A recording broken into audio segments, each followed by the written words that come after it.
మిర్చిల బండి అగవడితే సాలబ్బా పోతనే ఉంటారు. కాక గరం గరం బజ్జీలు ఓ ప్లేట్ ఇయ్యే అని తీసుకుంటారు. అంచుకు ఉలిగడ్డ పచ్చలు, ముంచుకుంటానికి ఇంత చట్నీ, ఉఫ్ఫు ఉఫ్ఫు అని ఊదుకుంటా తింటా అంటే మస్తు ఉంటది కదా. ముచ్చట చెప్తాంటేనే కొందరికి నోట్ల నీళ్ళు ఊరుతుండొచ్చు. కానీ ఎన్నడన్నా బజ్జీలు దేవా కడాయి దిక్కు చూసిండ్రా? అందులో ఏం నూనె వాడుతుండ్రో నజరేసిండ్రా? ఏం పిండి కలుపుతాండ్రో తెలుసుకుండ్రా? ఏ గవన్నీ మాకెందుకబ్బా, దెబ్బ దెబ్బ తిన్నామా, పైసలు చేతిలో పెట్టినామా అంటుర్లే. గీ సార్ని చూడురిగా. రాత్రి చెండూలరా సల్లసల్ల ఉంది. గరం గరం మిర్చిలు తిందామని బజ్జీల బండి కాడికి వచ్చిన రాజన్న కడాయిల కర్రేటి నూనె చూసి అదురుకున్నాడు.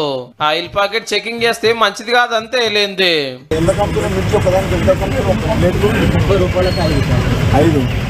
ఒక 40 రూపాయలు పెట్టినా పర్వాలేదు కానీ మంచి ఆయిల్ వాడు. నాకు లాభం లేదని చచ్చిపోతున్నా నేను 18 ఏళ్ళు బిజినెస్ చేయబట్టి. అరే ఈ లాభం లేదని అడ్డమైన నూనెల దేవి పబ్లిక్ పానాలు ఖరాబ్ చేస్తావురా అని నిమ్మలంగా క్లాస్ వీకెండ్.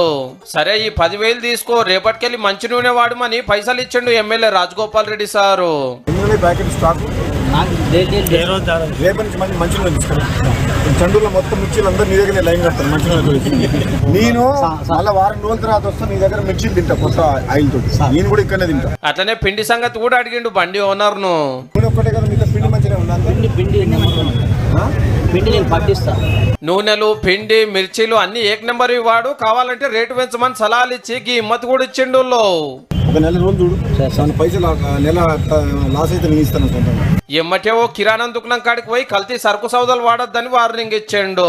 అంటే ఎమ్మెల్యే సారే ఫుడ్ ఇన్స్పెక్టర్ అయ్యి తిండిని చెకింగ్ చేసిండు అన్నట్టు.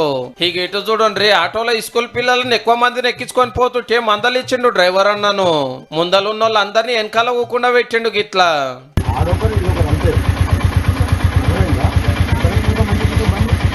ఇక మొన్న వైన్సులు, పర్మిట్ రూములు చెకింగ్ చేసి పొద్దుందాకా తాగుడేందని ఉత్తమ కస్టమర్ల క్లాస్ తీసుకొని బెల్ట్ షాప్లకు మందు సప్లై చేయొద్దని ఆర్డర్ వేసిండు.